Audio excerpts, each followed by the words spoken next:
Bonjour. Alors aujourd'hui, nous allons répondre à la question de Patricia sur les symptômes d'une fausse couche. Alors Patricia, les symptômes d'une fausse couche, c'est très difficile à vraiment sérier. Il y en a beaucoup et ne sont pas toujours faciles de pouvoir les répertorier.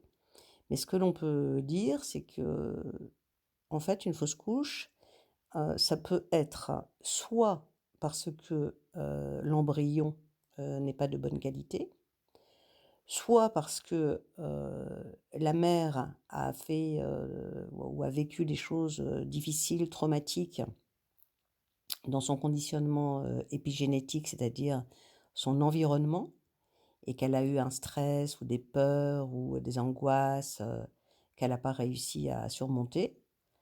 Soit aussi, faute, donc à un accident, une période où elle a trop, travaillé, trop bougé, trop sauté, donc le fœtus n'a pas pu tenir.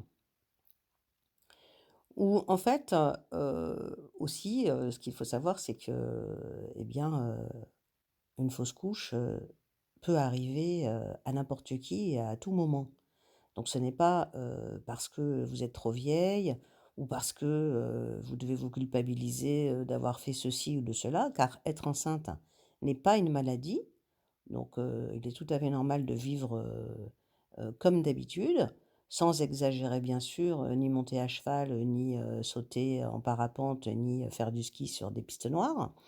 Mais, on peut dire que cette période donc des 3 premiers mois est une période où l'embryon, va, tout doucement, prendre sa place, dans l'utérus et que si la mère ne reçoit pas trop de stress, extérieur à la grossesse, ça veut dire, et dans son travail et à la maison et dans les complications, qu'elle peut endurer, par rapport déjà à avoir une famille et où elle est, très demandée.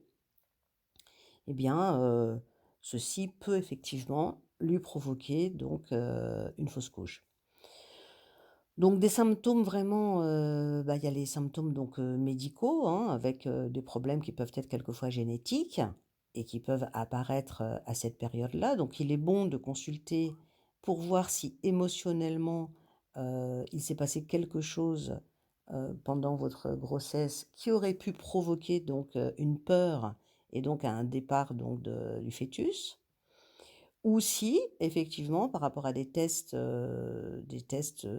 génétiques, on s'aperçoit d'une anomalie chromosomique ou pas. Donc c'est important de pouvoir, réfléchir à ces 2 facteurs, le facteur, médical et le facteur émotionnel.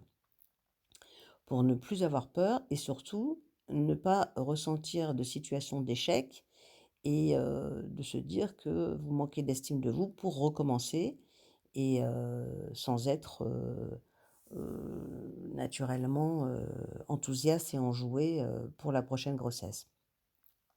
C'est bien donc de balayer cette période de fausse couche par une consultation qui vous fait, vraiment faire le deuil de cette période, difficile pour pouvoir envisager une nouvelle grossesse avec, le potentiel maximal pour réussir à donner vie.